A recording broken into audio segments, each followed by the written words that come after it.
இந்த ஓலா உபேர் இந்த 2 நிறுவனங்கள் மட்டும்தான். ஓலா உபேர் ஆமா, ஓலா உபர் மட்டும்தான் இவ்வளவு கமிஷன் எடுக்கக்கூடிய விஷயங்கள். இப்போ இல்ல 4 கிலோமீட்டருக்கு 130 ரூபா மினிமம் கட்டணும் வைங்களேன். இதுல அவங்களுக்கு கமிஷன் எவ்வளவு போகுது? 40 ரூபா போயிடும். அவங்களுக்கு 40 ரூபா போகுது, உங்களுக்கு வந்து மிச்சம் 90 ரூபா தான் கிடைக்குது. 90 ரூபா தான் கிடைக்குது. ஆட்டோலயும் அதே மாதிரி தான். இந்த பெர்சன்டேஜ் ஆட்டோலயும் கமிஷன் மாடல் தான் எடுக்கிறாங்க. இல்ல அது என்ன பெர்சன்டேஜ்னு கேக்குறேன். ஆட்டோக்கு வந்து ஒரு முறைக்கும் ஒரு மாதிரி, சில நேரங்களில் ஒரு நாளைக்கு 29 ரூபா எடுப்பாங்க. அவங்கள்ட்ட வந்து ஆட்டோ லாகின் ஆகிறது கம்மியாயிடுச்சுன்னா, இப்போ பார்த்தீங்கன்னா தொழில் மாறி இன்னைக்கு டாக்ஸினான்ற ஒரு நிறுவனம், சரிங்களா, நம்ம தமிழ்நாடு ஸ்டார்ட் அப்ல இருந்து, அதே போல பார்த்தீங்கன்னா நம்ம யாத்திரின்னு ஒரு நிறுவனம், இவங்கெல்லாம் வந்துட்டாங்க.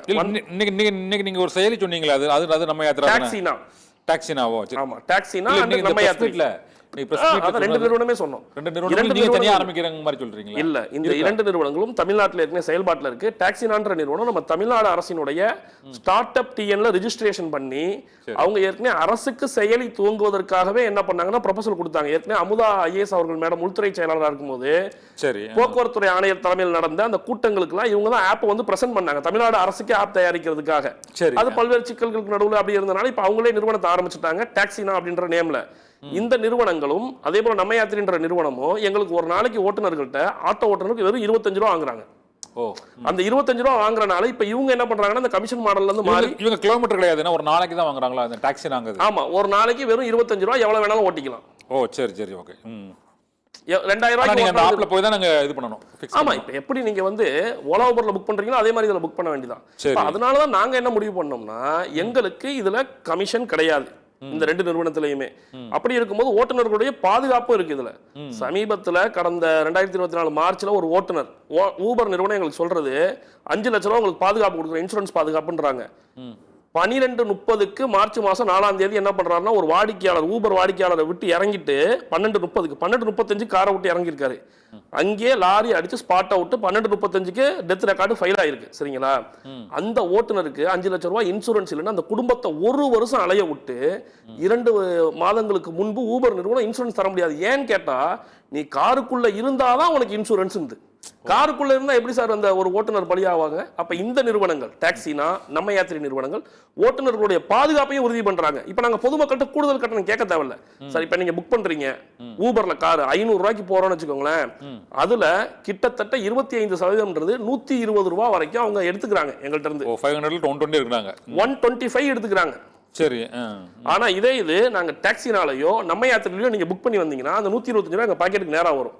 அப்படி வரும்போது நாங்க உங்கள்ட்ட கூடுதல் கட்டணங்கள் பொதுமக்கள்கிட்ட வாங்க வேண்டிய அவசியம் கிடையாது. அதனாலதான் இந்த 1/2/2025 முதல் ஆட்டோக்களுக்கு நாங்க ஒரு கட்டணத்தை நிர்ணயம் பண்ணிருக்கோம். அந்த கட்டணம் சரியான கட்டணம் வரும், சரிங்களா. நம்மளுடைய டாக்ஸினா நம்ம யாத்திரையில வரும்.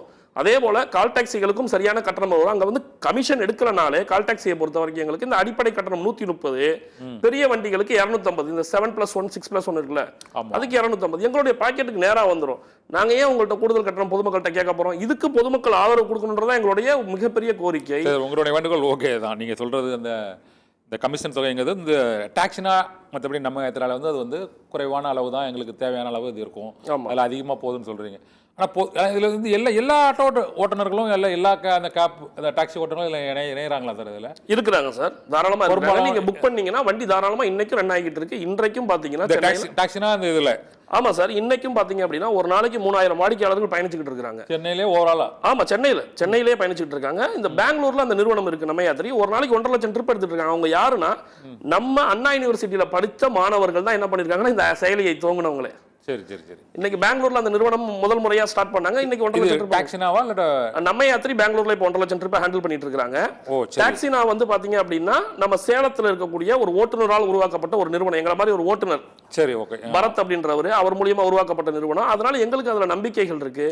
ஆட்டோமீட்டர் கட்டணத்தை நீங்க ஆரம்பிக்கிறது பல ஆப்கள் இருந்தாலுமே எந்த ஆப்ல அவங்களுக்கு வந்து குறைவான தொகை இருக்குதோ அதுல தான் மக்கள் போக போறாங்க. இது வந்து இது ஒரு போட்டி, ஸ்டார்ட் அப்புங்கிறது வந்து ஒரு போட்டி தொழில் மாதிரி ஆகிப்போச்சு. ஆனால் இந்த ஸ்டார்ட் அப் இல்லாமல் இனிமேல் வந்து இந்த கேப்பு மற்றபடி ஆட்டோ ஓட்ட முடியாதுங்கிற ஒரு சூழ்நிலை வந்து இப்போ உருவாகிட்டு குறைந்த அளவு தான் வந்து தனியாக பேரம் பேசி மக்கள் போகிறாங்க. ஏன்னா இதில் ரேட் வந்து இவங்களுக்கு தெரிஞ்சிருது. மற்றபடி போகும்போது போன பிறகு ஏற்படக்கூடிய வாக்குவாதம் அந்த இருவருக்கும் இடையே உள்ள அந்த மனமாச்சரியங்கள் ஏற்படுவதற்கான வாய்ப்பு இல்லை.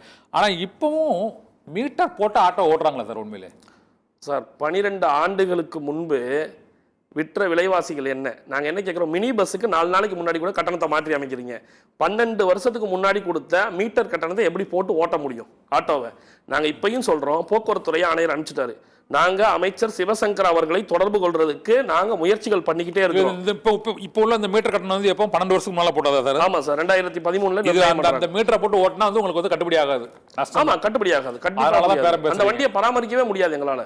ஓஹோ சார், இன்னைக்குமே இந்த கட்டணம் நிர்ணயம் செய்யப்படாதனால பல ஓட்டுநர் தொழிலாளர்கள் சரிங்களா கந்து வட்டியிலையும் தங்களுடைய குழந்தைகளை படிக்க வைக்க முடியாமலும் கஷ்டப்பட்டுக்கிட்டு இருக்கிறாங்க. நாங்க என்ன கேட்கிறோம் இப்பயும் கூட, சார் அரசு கட்டணத்தை நிர்ணயம் பண்ணுங்க, ஃபாலோ பண்ணிக்கிறோம்.